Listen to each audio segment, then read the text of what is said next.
অন্তর্বর্তী সরকারের ১০০ দিনে বেড়েছে ছিনতাই, চাঁদাবাজি আর খুন। পুলিশের মনোবল ফেরাতে কার্যকর পদক্ষেপ গ্রহণের দাবি।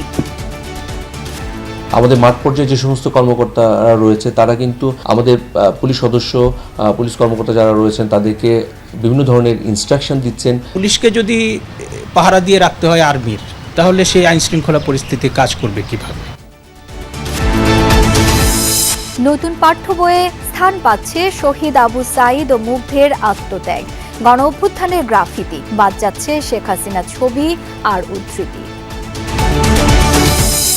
শিক্ষাঙ্গনের রাজনীতির কাঠামোতে সংস্কার চান শিক্ষার্থী, সাবেক ছাত্রনেতা ও রাজনীতিবিদরা। জাতীয় রাজনীতি ঠিক না বলে এক্ষেত্রে সুফল আনা কঠিন বলছেন শিক্ষক, সাংবাদিকরা।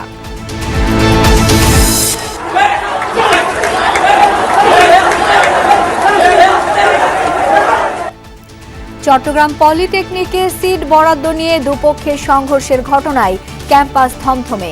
বিকালে বিক্ষোভের ডাক বৈষম্য বিরোধী ছাত্র আন্দোলনের। শাহ আমানত বিমানবন্দরে হয়রানি কমার সাথে বেড়েছে সেবার মান, পরিবর্তনের ছোঁয়ায় খুশি যাত্রীরা।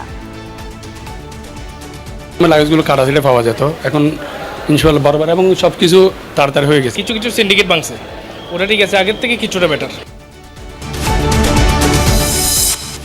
নরসিংদীতে হত্যা মামলায় আয়নাবাজি, জীবিত থাকলেও মৃত দেখিয়ে খালাস।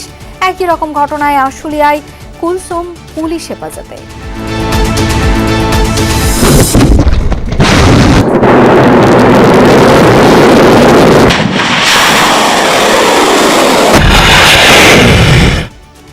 ইউক্রেনে হামলায় নতুন ধরনের মাঝারি পাল্লার ক্ষেপণাস্ত্র ব্যবহার করল রাশিয়া। যুক্তরাষ্ট্র বলছে পরীক্ষা চালিয়েছে মস্কো।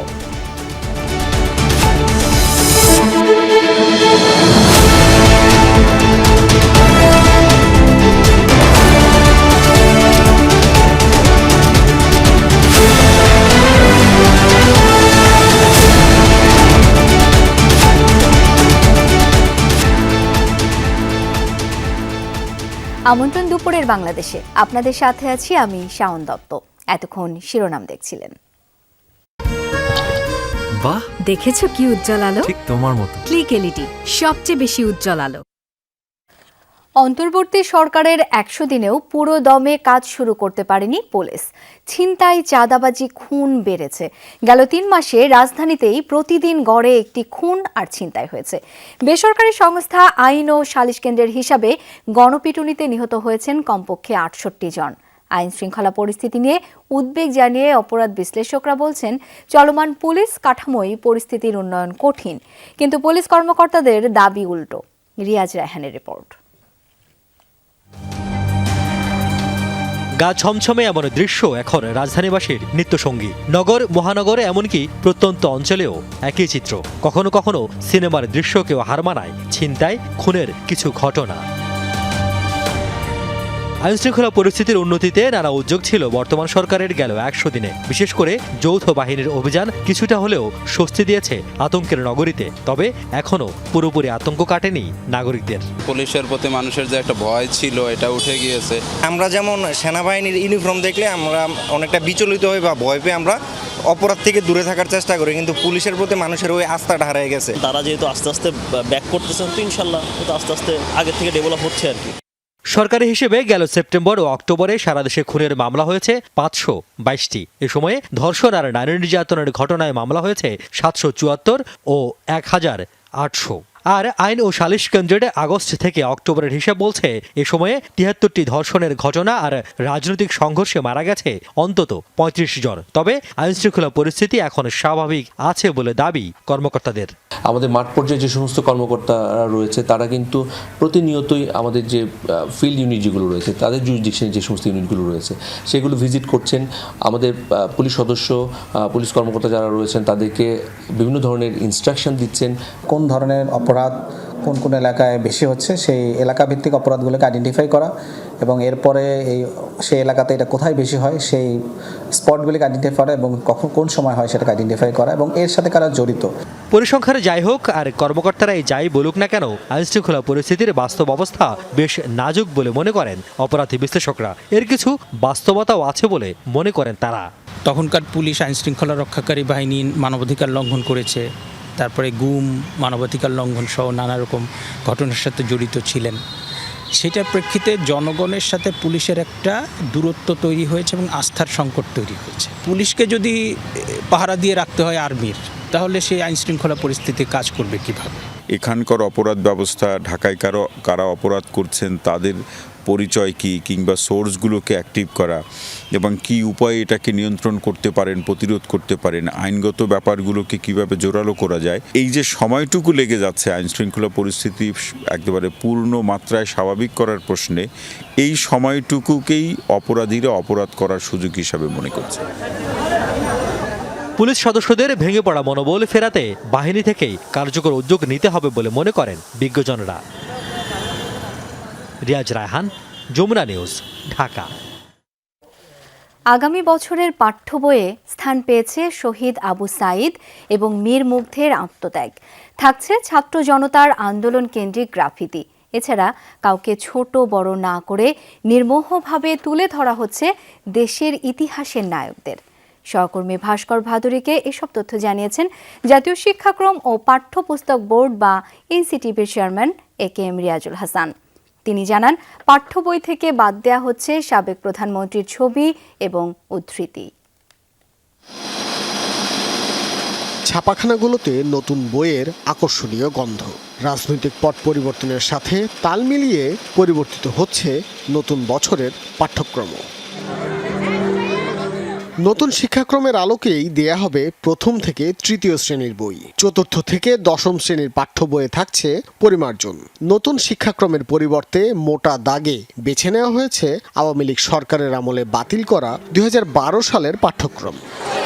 শিক্ষার্থীদের হাতে নতুন বই তুলে দিতে ব্যস্ত সময় কাটছে ছাপাখানাগুলোয়। এনসিটিবি চেয়ারম্যান বলছেন, বিভিন্ন শ্রেণীর পাঠ্যপুস্তকে প্রাধান্য পাচ্ছে দেশের সঠিক ইতিহাস। বাংলাদেশের গৌরবোজ্জ্বল ইতিহাসে বঙ্গবন্ধু শেখ মুজিবুর রহমানের কৃতিত্ব, 7 মার্চের ভাষণ, শহীদ প্রেসিডেন্ট জিয়াউর রহমানের স্বাধীনতার ঘোষণা, মাওলানা ভাসানীর সংগ্রামী জীবনের পাশাপাশি থাকছে জাতীয় 4 নেতার ভূমিকা। কোনো ক্ষেত্রেই থাকবে না অতিস্তুতি। সেই সময় তো জিয়াউর রহমান কোনো রাজনৈতিক দল করেননি। তিনি দেশপ্রেমিক সৈনিক হিসেবে তিনি সেই সময়ের মধ্যে তার দায়িত্বটুকু পালন করেছেন। এটা গ্লোরিয়াস। সব মিলিয়ে তার যে ভূমিকা সেটা তো মুছে ফেলার সুযোগ নেই। বা আমাদের 4 নেতা মারা গেছেন এই 3রা নভেম্বর জেলখানায়, তাদেরও ভূমিকা রয়েছে নিঃসন্দেহে। তাজউদ্দিন আহমেদ তাদের অন্যতম। অন্যদিকে আমাদের মৌলানা আব্দুল হামিদ খান ভাসানী, তিনি তো আওয়ামী লীগের প্রতিষ্ঠাতা সভাপতি, তার নাম কেন বাদ যাবে? বিশেষভাবে স্থান পাচ্ছে 2024 সালের গণ অভ্যুত্থান। নতুন বছরের পাঠ্যসূচিতে অন্তর্ভুক্ত হবে শহীদ আবু সাঈদ ও মীর মুগ্ধের কৃতিত্ব গাথা। আমাদের গণ অভ্যুত্থান হয়েছে 69-এ, আমাদের গণ অভ্যুত্থান হয়েছে 90-এ এরশাদ স্বৈর শাসকের বিরুদ্ধে, আমাদের গণ অভ্যুত্থান এবার 24-এ। তো যদি এই 3 সময়ের ঘটনা ইত্যাদি অনেক গভীরভাবে বিশ্লেষণ করতে পারবে।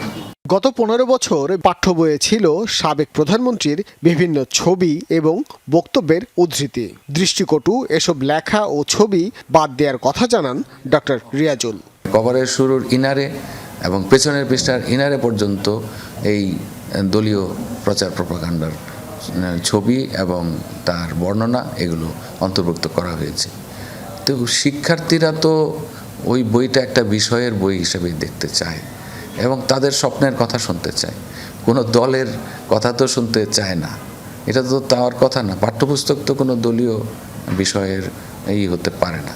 ছাত্র জনতার আন্দোলনের সময় দেশ জুড়ে আঁকা হয় অসংখ্য গ্রাফিতি। সেগুলোর মধ্যে থেকে ব্যাপক হারে সারা জাগানো গ্রাফিতিগুলোও অন্তর্ভুক্ত থাকবে নতুন বইয়ে। গ্রাফিতি দেওয়ালে শিক্ষার্থীরা যা এঁকেছে, যেগুলোর সার্বজনীন, আমরা সেগুলোই দেওয়ার চেষ্টা করেছি। জানুয়ারিতে যারা 10ম শ্রেণীতে পড়বে তাদের পাঠ্য বই হবে 2012 সালের শিক্ষাক্রমের আলোকে। ভাস্কর ভাদুরী, যমুনা নিউজ, ঢাকা। শিক্ষাঙ্গনের রাজনীতি বন্ধের পক্ষে নন শিক্ষার্থীরা। চলমান কাঠামোর সংস্কার চান তারা, যেখানে রাজনৈতিক দলের এজেন্ডা না গুরুত্ব পাবে শিক্ষার্থীদের চাহিদা। সকালে শিক্ষাঙ্গনে গণতন্ত্রের চর্চা নিয়ে আয়োজিত বৈঠকে এমন পরামর্শ উঠে আসে। ডাকসু নির্বাচনে সুনির্দিষ্ট তারিখ রাখার আহ্বান জানান শিক্ষার্থীরা। অন্যদিকে সাবেক ছাত্রনেতা ও রাজনীতিবিদদের পরামর্শ, সহনশীল হতে হবে শিক্ষক শিক্ষার্থী সবাইকে। সবার আগে দরকার জাতীয় রাজনীতি ঠিক করা। দর্শক, এই বিষয়ে প্রতিবেদনটি আমরা কিছুক্ষণ পরে দেখে নেব। যাচ্ছি আমার কাছে থাকা পরের সংবাদটিতে। নতুন নির্বাচন কমিশনারদের কথা কম বলে বেশি কাজ করার আহ্বান জানিয়েছেন বিএনপির চেয়ারপারসনের উপদেষ্টা মোয়াজ্জেম হোসেন আলাল। বলেন, আস্থা রাখতে চান নতুন কমিশনের উপর। জাতীয়তাবাদী প্রচার দলের প্রতিষ্ঠাবার্ষিকী উপলক্ষে বিএনপির প্রতিষ্ঠাতা জিয়াউর রহমানের সমাধিতে পুষ্পস্তবক অর্পণ করেন তিনি। সাথে ছিলেন সংগঠনের নেতাকর্মীরা। পরে মোয়াজ্জেম হোসেন আলাল আরও বলেন, নির্বাচন কমিশনার নিয়োগের মাধ্যমে অন্তর্বর্তী সরকারের নির্বাচনী যাত্রা শুরু হয়েছে। দেশবাসী নাসির কমিশনের কাছে একটি সুষ্ঠু এবং নিরপেক্ষ নির্বাচনের প্রত্যাশা করে। এ সময় রাষ্ট্র মেরামতে বিএনপির 31 দফা রূপরেখাকে সংস্কারের মূল ভিত্তি হিসেবেও আখ্যা দেন তিনি। নতুন নির্বাচন কমিশনের উপরে আস্থা রাখতে চাচ্ছি, তবে আমাদের অনুরোধ থাকবে যে কথা কম বলে বেশি কাজ দিয়ে সেটা প্রমাণ করার চেষ্টা করা উচিত। শুরু থেকেই একটু কম কথা, একটু বেশি কাজ, তাহলে আমরা আশান্বিত হব যে না, যেটুকু বলেছেন এটুকু বাস্তবে আসলে দেখা যাবে। চট্টগ্রাম পলিটেকনিক ইনস্টিটিউটে হলের সিট বরাদ্দ নিয়ে সংঘাতের পর পরিস্থিতি থমথমে। সকাল থেকে ক্যাম্পাসে পুলিশের টহল অব্যাহত, দেখা যায়নি শিক্ষার্থীদের সমাগম। বৃহস্পতিবার দুপুরে হলের সিট বরাদ্দ নিয়ে কথা কাটাকাটির এক পর্যায়ে সংঘর্ষে জড়ায় শিক্ষার্থীদের দুই পক্ষ। আহত হয় এক শিক্ষক সহ কমপক্ষে 15 জন। তাদের সবাই হাসপাতালে ভর্তি। এই ঘটনায় রাতে সংবাদ সম্মেলন করে পলিটেকনিক শিক্ষার্থীরা। পরে হামলার প্রতিবাদে শুক্রবার বিক্ষোভ কর্মসূচির ঘোষণা করে বৈষম্য বিরোধী ছাত্র আন্দোলনের সমন্বয়করা। দেশ থেকে ফ্যাসিবাদীদের বিদায় হলেও ফ্যাসিবাদের অনুষঙ্গগুলো রয়ে গেছে, এই মন্তব্য করেছেন শিল্প উপদেষ্টা আদিলুর রহমান খান। সকালে ঢাকা বিশ্ববিদ্যালয়ের টিএসসি মিলনায়তনে ছিল আন্তঃবিশ্ববিদ্যালয় বিতর্ক প্রতিযোগিতা, যার উদ্বোধনী অনুষ্ঠানে প্রধান অতিথির বক্তব্যে কথা বলেন আদিলুর রহমান খান। উপদেষ্টা বলেন, ফ্যাসিবাদ শেষ হলেও সংগ্রাম শেষ হয়নি। তাদের মূল উৎপাটনে সবাইকে আরও সজাগ থাকতে হবে। বলেন, সংস্কারের জন্য 11টি কমিশন করা হয়েছে। এসব কমিশনের সঙ্গে তরুণ শিক্ষার্থীদের কিভাবে সম্পৃক্ত করা যায় তা চিন্তা করতে হবে। অ্যাকশন এইড এবং ঢাকা বিশ্ববিদ্যালয় ডিবেটিং সোসাইটির উদ্যোগে অনুষ্ঠিত প্রতিযোগিতার এবারের প্রতিপাদ্য চিয়ার্স বাংলাদেশ 2.0।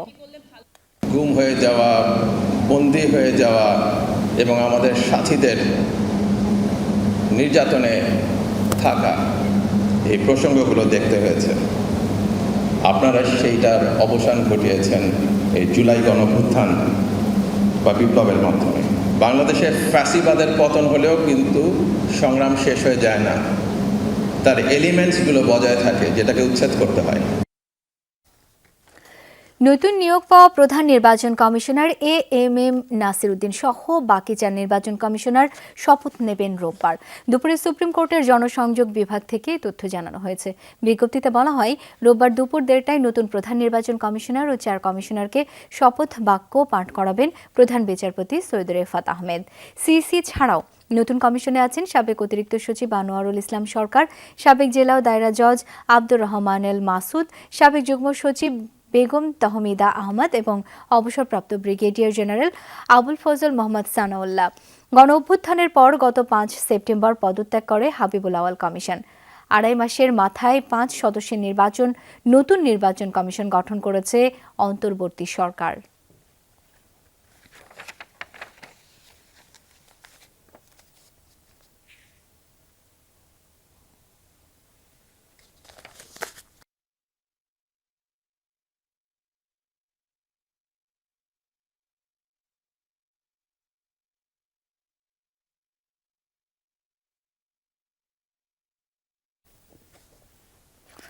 হতাশা ও উদ্বেগের জলবায়ু সম্মেলন বা COP29 অর্থের মানের দিক থেকে জয়ী হতে পারলে বিশাল ব্যাপার হবে, এমনটা জানিয়েছেন পরিবেশ, বন ও জলবায়ু বিষয়ক উপদেষ্টা সৈয়দা রেজওয়ানা হাসান।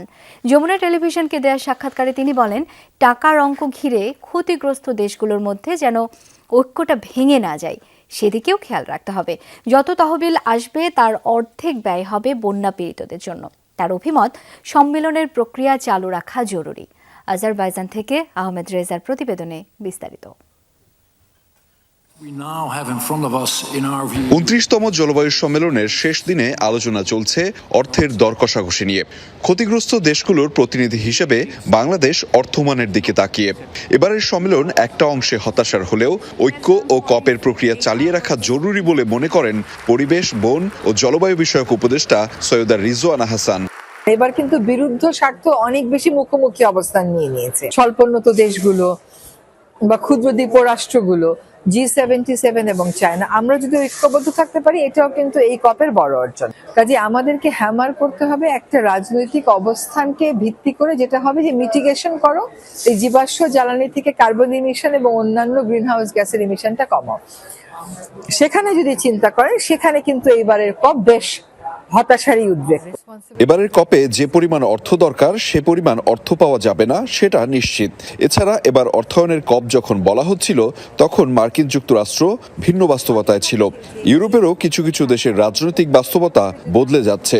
ফলে এবার অর্থায়নের মানের দিকটা জয়ী হতে পারলেই সার্থকতা। এটা বেশি এবার জোর দেওয়া হচ্ছে, তা হচ্ছে অর্থের মানটা। অর্থটা কি ঋণ হিসাবে আসবে, অর্থটা কি কার্বন ক্রেডিটিং এর মাধ্যমে আসবে, নাকি অর্থটা একেবারে সরাসরি সাহায্য হিসাবে জাতিসংঘের তত্ত্বাবধানে গ্র্যান্ট হিসাবে যাবে।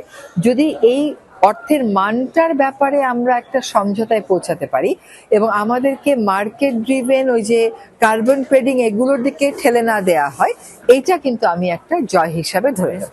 তবে অর্থ সহায়তা ঋণ নাকি অনুদান হিসেবে পাবে উন্নয়নশীল দেশগুলো, সেটি নিয়েও আছে নানা সমীকরণ। যত টাকা আসবে তার 50 ভাগ এই যে বন্যায় আক্রান্ত মানুষগুলো, এদের খাপ খাইয়ে নেওয়ার সক্ষমতা বাড়াতে ব্যয় হবে। এই জায়গায় যদি আমি জয়ী হতে পারি, এটা আমার একটা আশার জায়গা। এই প্রক্রিয়াটাকে আমাদের বাঁচিয়ে রাখতে হবে। আজকে যেই বাস্তবতায় উন্নত বিশ্ব দাঁড়িয়ে আছে, জলবায়ু পরিবর্তন যখন হচ্ছে এবং হতে থাকবে, এটা কিন্তু কাউকে ছাড় দিয়ে কথা বলে। কপে বিভিন্ন স্বার্থ রিপ্রেজেন্ট করে এমন ব্লক আছে অনেক। ফলে নিজেদের মধ্যে ঐক্যটা ধরে রাখা জরুরি বলেও মনে করেন Rizwana Hasan. Ahmed Reza, Jamuna news, Baku, Azerbaijan. বিদ্যুৎ ও জ্বালানি সরবরাহ বৃদ্ধির জন্য বিগত সরকারের আইন পুরোপুরি বাতিল করেছে উপদেষ্টা পরিষদ। এমনটাই জানিয়েছেন জ্বালানি উপদেষ্টা মোহাম্মদ ফাউজুল কবির খান। সকালে নীলফামারী পল্লী বিদ্যুৎ সমিতির সম্মেলন কক্ষে এক মতবিনিময় সভায় এসব কথা বলেন তিনি। জানান, যে সকল প্রকল্প বাস্তবায়ন হয়েছে আদালতের নির্দেশে তা সচল রাখা হচ্ছে। তবে দুর্নীতি ও অনিয়ম হলে সরকার চাইলে তা পুনঃ পরীক্ষা করতে পারবে। গ্রাহক হয়রানি ও দুর্নীতি কমানোর উপর জোর দিয়ে কর্মকর্তাদের সজাগ থাকার নির্দেশ দেন উপদেষ্টা। বিদ্যুৎ ও জ্বালানি সংগ্রহের একটা আইন ছিল, এই আইনকে দিয়েই এই সব জিনিসকে জায়েজ করা হয়েছে। আমাদের উপদেষ্টা পরিষদের সভায় এই আইনটাকে পুরোপুরি বাতিল করে দেওয়া হয়েছে। সরকার যদি মনে করে, প্রয়োজন মনে করে, তাহলে এগুলো আবার পুনঃপরীক্ষা করতে পারবে। যুদ্ধবিধ্বস্ত লেবানন থেকে দেশে ফিরেছেন আটকা পড়া আরও ৮২ বাংলাদেশি। পররাষ্ট্র মন্ত্রণালয় জানিয়েছে, বৃহস্পতিবার 11টা নাগাদ বেসরকারি একটি ফ্লাইটে তাদের দেশে ফিরিয়ে আনা হয়।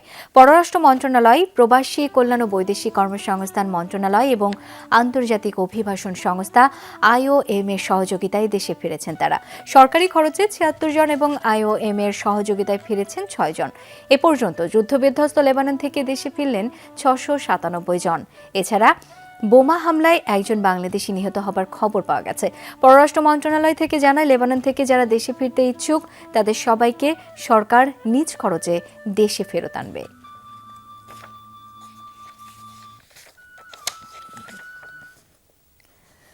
চরম অব্যবস্থাপনা আর যাত্রী ভোগান্তির চিত্র পাল্টাতে শুরু করেছে চট্টগ্রাম শাহ আমানত আন্তর্জাতিক বিমানবন্দরে। কমেছে হয়রানির মাত্রা। বহু বছরের টেলিফোন বুথও এখন সচল। পরিবর্তনের ছোঁয়া লাগায় খুশি যাত্রীরা, বিশেষভাবে প্রবাসীরা। তবে পার্কিং নিয়ে নৈরাজ্য বন্ধ হয়নি। বিমানের লাগেজ ছুঁড়ে ফেলার এসব চিত্র দেখেই প্রশ্ন ওঠে বিমানবন্দরের ব্যবস্থাপনা এবং যাত্রী সেবার মান নিয়ে। সামাজিক যোগাযোগ মাধ্যমে প্রায়ই আক্ষেপ ও ক্ষোভ ঝাড়েন প্রবাসীরা। 5 আগস্টের পর চট্টগ্রাম শাহ আমানত আন্তর্জাতিক বিমানবন্দরে কিছুটা পাল্টেছে চিত্র। কর্মীদের এই কার্যক্রম বিমান বাহিনীর সদস্যরা সরাসরি তত্ত্বাবধান করায় স্ক্যানিংয়ের নামে হয়রানির মাত্রাও কমেছে। কাটা থাকে, ব্যাগের সমস্যা, সামান পাওয়া যাইতো না, অনেকগুলো মোবাইল নিয়ে আসলে মোবাইলে ঝামেলা। লাগেজগুলো কাটা দিলে পাওয়া যেত, এখন ইনশাল্লাহ বরাবর এবং সব কিছু তাড়াতাড়ি হয়ে গেছে। সিন্ডিকেটটা ওগুলা ভাঙছে, কিছু কিছু সিন্ডিকেট ভাঙছে, ওটা ঠিক আছে, আগের থেকে কিছুটা বেটার। কথা হচ্ছে কতদিন লাস্টিং করবে জিনিসটা, ওটা যদি এরকম ধরে রাখতে পারে প্রশাসন তাহলে তো ভালো।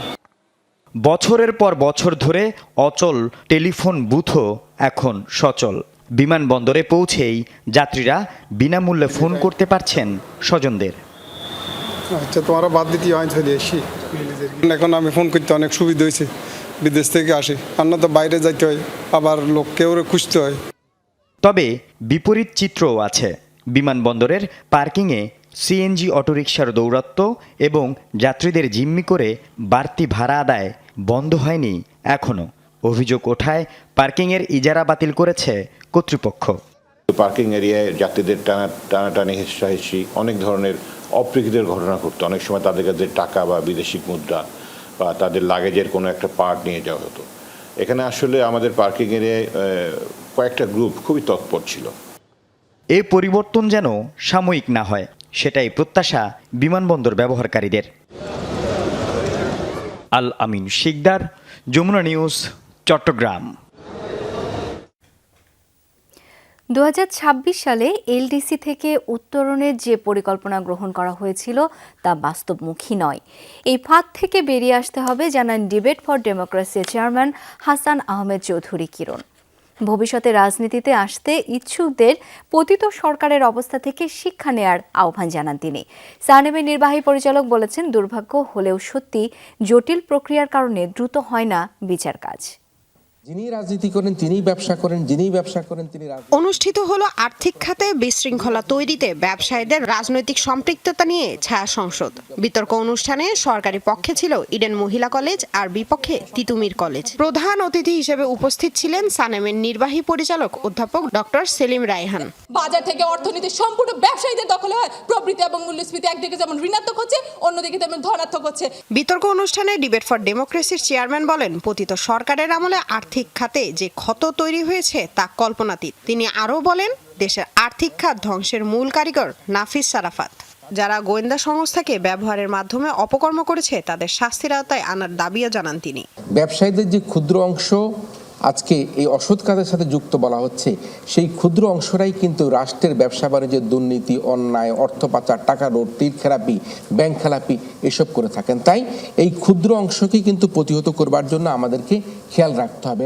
এ সময় সানেমের নির্বাহী পরিচালক অধ্যাপক ডক্টর সেলিম রায়হান বলেন, ব্যাংকগুলোর সংকট দূরীকরণে নির্দিষ্ট রোডম্যাপ জরুরি।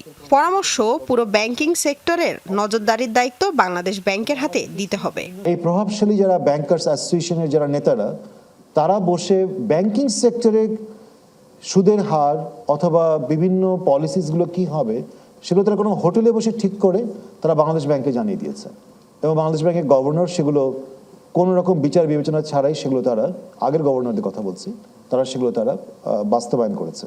সুতরাং বাংলাদেশ ব্যাংকের নীতিগত দুর্বলতা আছে যেটা তিনি আরো বলেন, সব সরকারের আমলে সুবিধা ভোগ করেছে সালমান এফ রহমানের মতো খেলোয়াড়রা। মুখোশ পাল্টানো ব্যক্তিদের চিহ্নিত করার পর শাস্তির আওতায় আনার দাবি জানান সানেমের নির্বাহী পরিচালক। তাগিদ দেন বিদ্যুৎ খাতের সব চুক্তি পুনর্মূল্যায়নের। যেসব জায়গায় চুক্তির যেসব জায়গায় অন্যায্য শর্ত আছে এবং যেই শর্তগুলো আন্তর্জাতিক মানদণ্ডের সাথে সংগতিপূর্ণ নয়, সেই শর্তগুলোর ব্যাপারে কিন্তু আমি মনে করি অবশ্যই জোরালো বক্তব্য রাখতে হবে। চলতি মাসে শ্বেতপত্র রিপোর্ট চূড়ান্ত হবে জানান সানেমের নির্বাহী পরিচালক। বিতর্ক প্রতিযোগিতায় তিতুমিরকে হারিয়ে বিজয়ী হন ইডেন মহিলা কলেজ। গৃহীত হয়েছে। লামিয়া তিথি, যমুনা নিউজ, ঢাকা। শিক্ষাঙ্গনের রাজনীতি বন্ধের পক্ষে নন শিক্ষার্থীরা।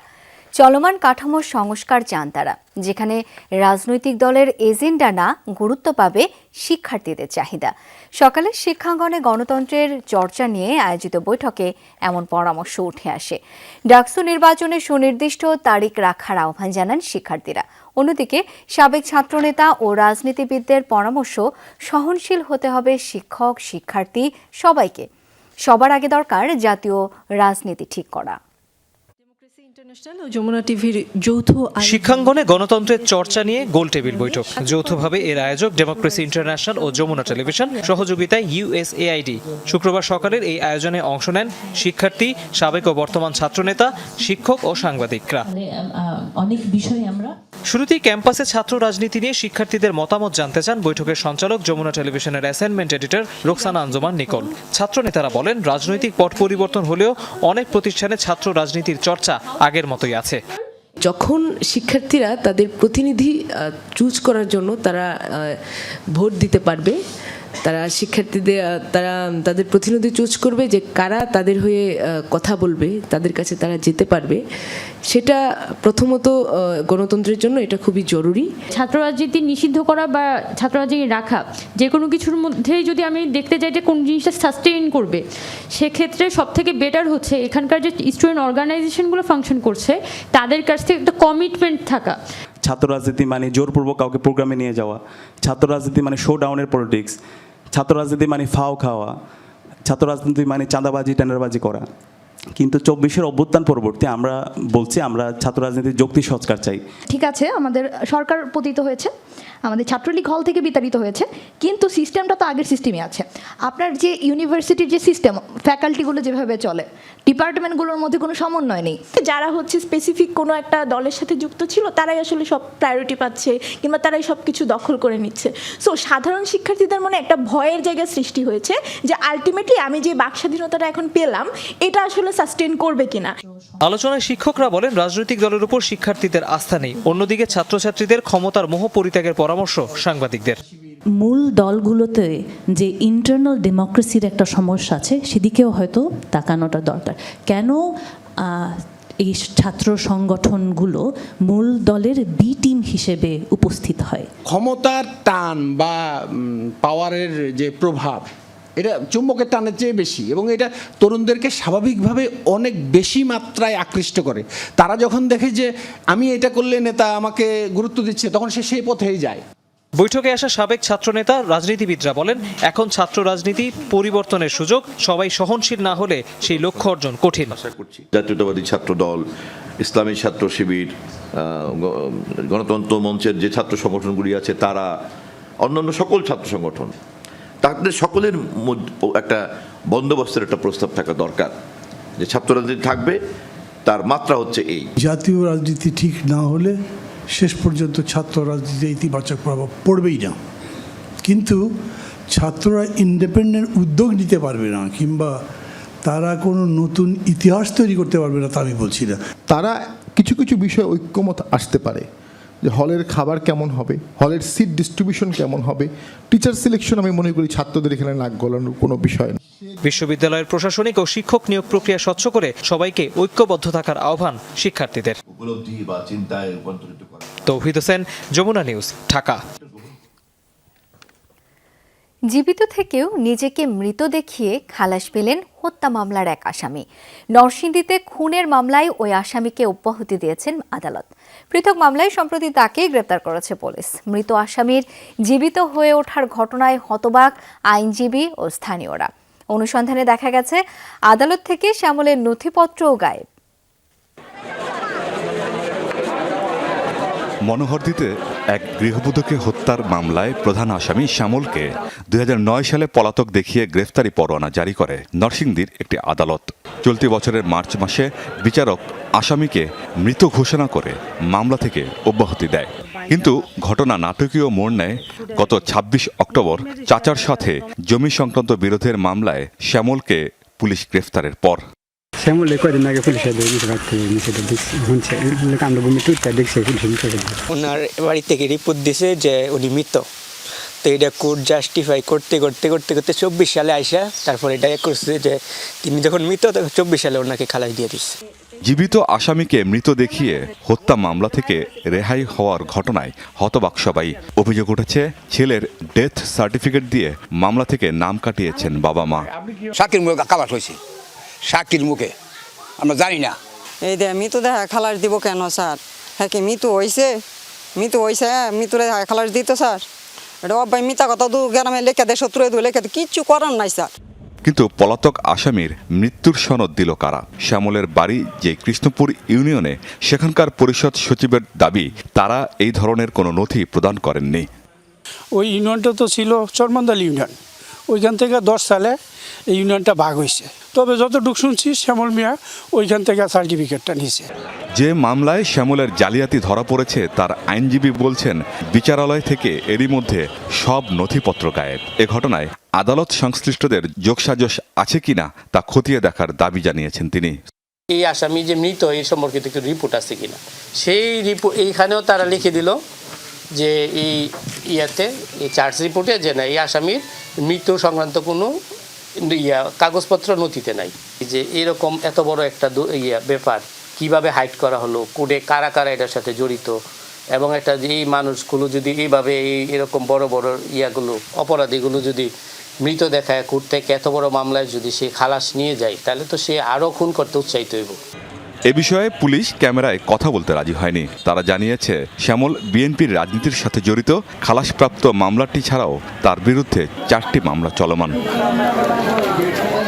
আমিন বাবু, যমুনা নিউজ। আসলে জীবিত স্বামীকে মৃত দেখিয়ে আত্মগোপনে থাকা মামলার বাদী কুলসুমকে অবশেষে কক্সবাজার থেকে হেফাজতে নিয়েছে আশুলিয়া থানা পুলিশ। এই ঘটনায় মূল হোতা রুহুল সহ 2 জনকে আটক করা হয়েছে। 12 নভেম্বর জীবিত স্বামীকে মৃত দেখিয়ে মামলা করেন কুলসুম নামের এক নারী। সিলেটে উদ্ধার হয় ভিকটিম আলামিন। এমন একটি অনুসন্ধান রিপোর্ট প্রচার হলে বিষয়টি সামনে আসে। তদন্তে নামে পুলিশ। মামলার তদন্তকারী কর্মকর্তা প্রযুক্তির সহায়তায় কক্সবাজারের একটি বাসা থেকে উদ্ধার করে আত্মগোপনে থাকা মামলার বাদী কুলসুমকে পুলিশ হেফাজতে। কুলসুম জানান, অর্থের প্রলোভন ও ভয়ভীতি দেখিয়ে আশুলিয়ার বাড়ির মালিক রুহুল সহ বেশ কয়েকজন তাকে দিয়ে মামলাটি দায়ের করান। আমার চাকরির খুব প্রয়োজন ছিল, তখন আমার কোনো চাকরি ছিল না। পরে আমাকে চাকরির কথা বলে নিয়ে আমি এইসব বিষয়ে কিছুই জানি না। এই মামলা যতগুলা নাম রয়েছে বা কি কি রয়েছে আমি কিছুই, বা মামলা বিষয়ে আমি কিছু জানি না, বা পুলিশ আদালত এগুলো সব বিষয়ে আমি কিছু বুঝি না বা জানি না। শুধু তাই নয়, বিষয়টি জানাজানি হয়ে গেলে তাকে কৌশলে কক্সবাজারে নিয়েও নানা ষড়যন্ত্রের ছক আঁকেন। আলামিন যখন ধরা পড়ছে তখন আমি চলে আসতে দেখছিলাম, মানে থানায় আমার আম্মু নিয়ে আসতে দেখছিল, কিন্তু ওনারা আমার ভয়ভীতি দেখায় আমার নাকি ফাঁসি হয়ে যাবে এগুলা জানার পরে, যে তুমি একটা মিথ্যা মামলা করছো, তুমি তার বউ না, তারপরে বলছো তুমি ওনার বউ, তুমি মিথ্যা মামলা করছো, তোমার ফাঁসি হয়ে যাবে। এটা বলার পরে আমার আম্মু বলছে তাহলে উপায় কি? পরে বলে লুকায় থাকতে হবে। পরে ওনারা আমার কক্সবাজার নিয়ে যায়। এরপরই পুলিশ মূল হোতা রুহুল সহ 2 জনকে আটক করেন। যদিও রুহুল তার বিরুদ্ধে অভিযোগ অস্বীকার করেন। না, এরকম কোন কথা না, আমি দেই এটা। আমি কেমনে দিব? মামলা কি আমি করেছি বলেন? এটা অন্যায় কথা। আর আরেকটা বিষয় হলো ও বলছে যে কক্সবাজার থেকে উদ্ধার হয়েছে। কক্সবাজার ওই যে ছেলেটা ছিল, ওই ছেলেটার সঙ্গে ও আজকে ওই কক্সবাজার রুমে ছিল সারা রাত, বলে যে আমার ফ্রেন্ড। কুলসুম ও মূল হোতা রুহুল আমিনকে আদালতে প্রেরণ করা হবে বলে জানান পুলিশ। মাহফুজুর রহমান নিপু, যমুনা নিউজ, সাভার। তৃতীয় বিভাগ ক্রিকেট লিগে মারামারির ঘটনায় 8 ক্রিকেটার সহ এক কর্মকর্তাকে 1 বছরের নিষেধাজ্ঞা ও 50,000 টাকা করে জরিমানা করেছে বিসিবি। এই নিয়ে প্রতিবেদন প্রকাশ করেছিল যমুনা টেলিভিশন। আজ একই মেইলে শাস্তির খবর নিশ্চিত করেছে বিসিবি। পাশাপাশি তদন্ত চলমান আছে একই লিগের একটি পাতানো ম্যাচ নিয়েও। তৃতীয় বিভাগ লিগে ফিক্সিংয়ের পর মারামারির মতো ঘটনায় সরগরম দেশের ঘরোয়া ক্রিকেট। 3rd ডিভিশন লিগের এক ম্যাচে তুমুল মারামারির পর প্রশ্ন ওঠে বিসিবির নজরদারি নিয়েও। গত সোমবার সাফায়ার স্পোর্টিং ক্লাব ও তেজগাঁ ক্রিকেট একাডেমির ম্যাচ শেষে শুরু হয় 2 পক্ষের মারামারি। এমন ঘটনার পর নড়ে চড়ে বসে ক্রিকেট বোর্ড। দ্রুতই গঠন করা হয় তদন্ত কমিটি। সেই রিপোর্টের ভিত্তিতে এবার দোষীদের বিরুদ্ধে ব্যবস্থা নিয়েছে বিসিবি। 2 দলের মোট 8 ক্রিকেটার সহ এক কর্মকর্তাকে 1 বছরের নিষেধাজ্ঞা ও জনপ্রতি 50,000 টাকা করে জরিমানা করেছে বাংলাদেশ ক্রিকেট বোর্ড। এক মেইল বার্তায় নিশ্চিত করেছে বিসিবি। বিসিবির কোড অফ কন্ডাক্টের অনুচ্ছেদ 2-19 ধারা অনুযায়ী দেয়া হয়েছে এই শাস্তি। তদন্তে লেভেল 4 পর্যায়ের অপরাধ হিসেবে নেওয়া হয়েছে এই ঘটনা। তেজগাঁও ক্রিকেট একাডেমির ইয়াসিন আরাফাত, রিফাত আল ইমন, তাসকিন আহমেদ রনবি, মোহাম্মদ রাব্বি হাসান, পারভেজ আহমেদ জয় এবং তাদের অফিসিয়াল রবিনকে দোষী পায় cricket committee of Dhaka metropolitan CCDM. অপরদিকে প্রতিপক্ষ দল সাফায়ার স্পোর্টিং ক্লাব থেকে মোহাম্মদ রানা খান, সাইফুল ইসলাম শাওন ও মোহাম্মদ হৃদয় এই শাস্তির আওতায় থাকছেন। ঘরোয়া ক্রিকেটের কোনো অনিয়ম কিংবা আচরণবিধি লঙ্ঘনে ছাড় দেবে না বিসিবি। মেইল বার্তায় এমনটাই জানানো হয় বিসিবি সভাপতি ফারুক আহমেদের পক্ষে। একই লিগে ফিক্সিংয়ের প্রমাণ পায় যমুনা টেলিভিশন। সেই রিপোর্ট প্রকাশের পর তা তদন্তে গঠন করা হয়েছে বিশেষ কমিটি। হাসান আল মারুফ, যমুনা স্পোর্টস, ঢাকা। অ্যান্টিগাস সিরিজের প্রথম টেস্টে আজ ওয়েস্ট ইন্ডিজের বিপক্ষে মাঠে নামবে টাইগাররা। বাংলাদেশ সময় রাত 8টায় শুরু হবে ম্যাচটি।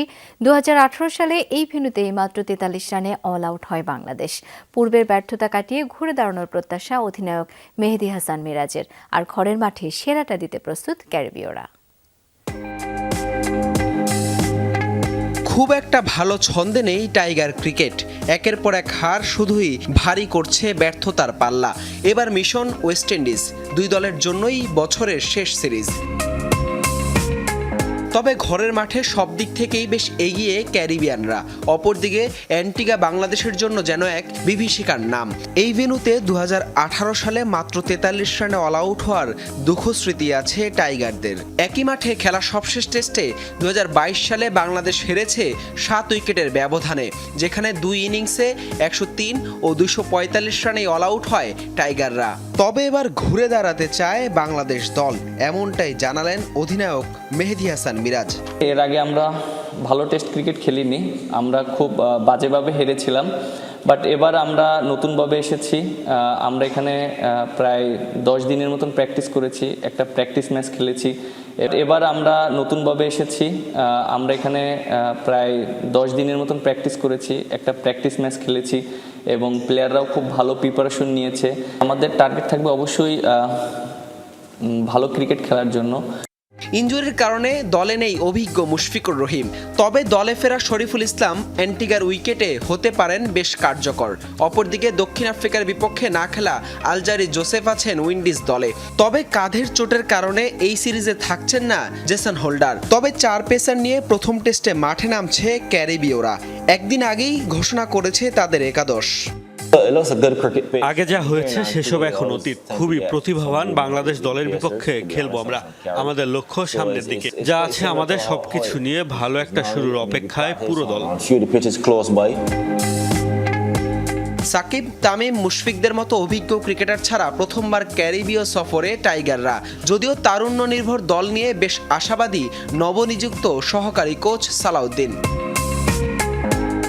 এখন পর্যন্ত ক্যারিবিয়ানে 10টি টেস্ট খেলেছে বাংলাদেশ, যার মাঝে মাত্র 2টিতে জয়ের স্বাদ পেয়েছে টাইগাররা। বাকি 8টিতেই দেখেছে হারের মুখ। হাসান আল মারুফ, যমুনা স্পোর্টস। আরও ভয়াবহ রূপ নিচ্ছে রাশিয়া ইউক্রেন যুদ্ধ। পশ্চিমা অস্ত্রে রাশিয়ার ভূখণ্ডে হামলার জেরে এবার বড় পদক্ষেপ নিল মস্কো। ইউক্রেনে ছুড়ল নতুন ধরনের মাঝারি পাল্লার হাইপারসনিক ব্যালিস্টিক মিসাইল। ভ্লাদিমির পুতিনের দাবি, তাদের বিরুদ্ধে পশ্চিমা অস্ত্র ব্যবহারের জবাবে পরীক্ষামূলকভাবে এই ক্ষেপণাস্ত্র ছোড়া হয়েছে। ওয়াশিংটনের দাবি, হামলার বিষয়ে তাদের আগেই জানানো হয়েছিল। নিজ ভূখণ্ডে পশ্চিমা অস্ত্রের হামলার পর রাশিয়া যে নিশ্চুপ থাকবে না সেটা অনুমেয় ছিল। মার্কিন এটিএস সিএমএস আর ব্রিটিশ স্টর্ম শ্যাডো মিসাইলের জবাবে ইউক্রেনে নতুন ধরনের এক মাঝারি পাল্লার হাইপারসনিক ব্যালিস্টিক ক্ষেপণাস্ত্র ছুড়েছে রুশ সেনাদল।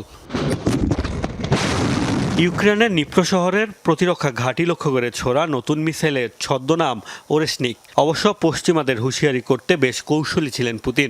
ক্ষেপণাস্ত্র পরীক্ষার জন্য বেছে নেন রণক্ষেত্রকে। পশ্চিমা অস্ত্র ব্যবহার করে শত্রুরা রাশিয়ার বিশেষ সামরিক অভিযানকে প্রভাবিত করতে পারবে না। সৈন্যরা সফলতার সাথে অগ্রগামী হচ্ছে।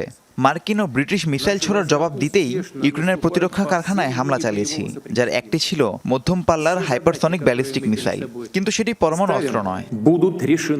প্রথমে এই ক্ষেপণাস্ত্রকে আন্তঃমহাদেশীয় ভেবে ভুল করেছিল ইউক্রেন, পরে সেটিকে মধ্যম পাল্লার মিসাইল হিসেবে চিহ্নিত করে পেন্টাগন। জানায়, পরীক্ষার বিষয়েও তাদের আগে তথ্য দেওয়া হয়েছিল।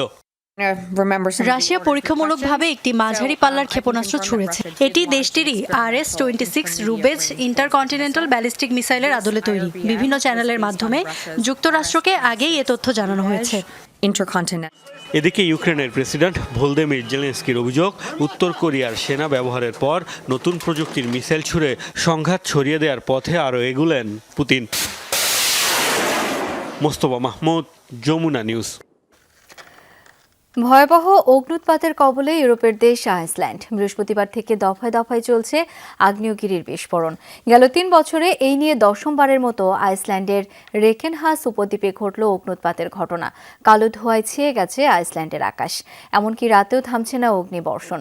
বিস্ফোরণের বিস্তার ঘটেছে সর্বোচ্চ 3 কিলোমিটার পর্যন্ত, তবে স্বাভাবিক রয়েছে বিমান চলাচল। বিষয়টি নিশ্চিত করেছে দেশটির আবহাওয়া অধিদপ্তর। পরিস্থিতি সামাল দিতে সতর্কতা অবলম্বন করার পরামর্শ আইসল্যান্ড প্রশাসনের।